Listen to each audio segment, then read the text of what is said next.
Hi friends, మేము పాలు మొన్నటిదాకా బయట ప్యాకెట్ తెచ్చుకునేవాళ్ళం. ఇప్పుడు కేంద్రాలు తెచ్చుకుంటున్నాం. కేంద్రంలో పాలు భలే మేకడ కడుతుంది, బాగా కడుతుంది. చాలా ఎన్నపూస వస్తుంది. అయితే ఎన్నపూస బాగా వస్తుందండి కేంద్రంలో. అదివరకు మేము వెళ్ళి కేంద్రంలో పోసేవాళ్ళం చిన్నప్పుడు మమ్మోళ్ళ ఇంట్లో. ఇప్పుడు మేము వెళ్ళి కేంద్రంలో పాలు తెచ్చుకుంటున్నాం ఫ్రెండ్స్. మేగడైతే చాలా బాగా వస్తుంది. చాలా మేగడ వచ్చింది, ఎన్నపూస వచ్చింది. నేను ఆదివారం రోజు చేశాను. ఇది బాగా ఎన్నపూస అయితే బాగా వచ్చింది, బాగా గట్టిగా కడుతుంది, బాగా వచ్చిందండి. కేంద్రంలో పాలు బాగున్నాయి, బలం చిక్కగా పోస్తున్నారండి. పాలు అయితే చాలా చిక్కగా ఉంటున్నాయి కేంద్రంలో తెచ్చుకుంటే.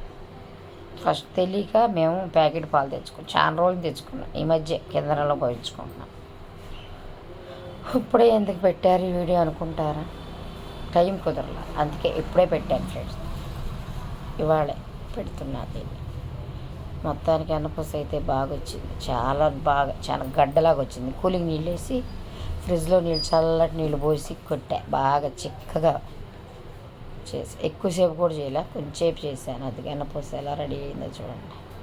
చాలా వచ్చింది, చాలా ఎన్నపూస వచ్చింది. మన చేతులతో చేసుకొని చేస్తే చాలా సంతోషంగా ఉండేది. నెయ్యి రోజు షాప్లోకి వెళ్ళి కొనుక్కురావాల్సి వచ్చింది. ఇప్పుడు అక్కర్లే, సరిపోద్ది అనమాట. చక్కగా సరిపోని వచ్చింది. అది రోజుకు 100 రూపాయలు పాలన్నమాట.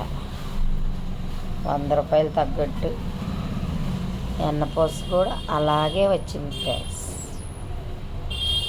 ఓకేనా ఫ్రెండ్స్?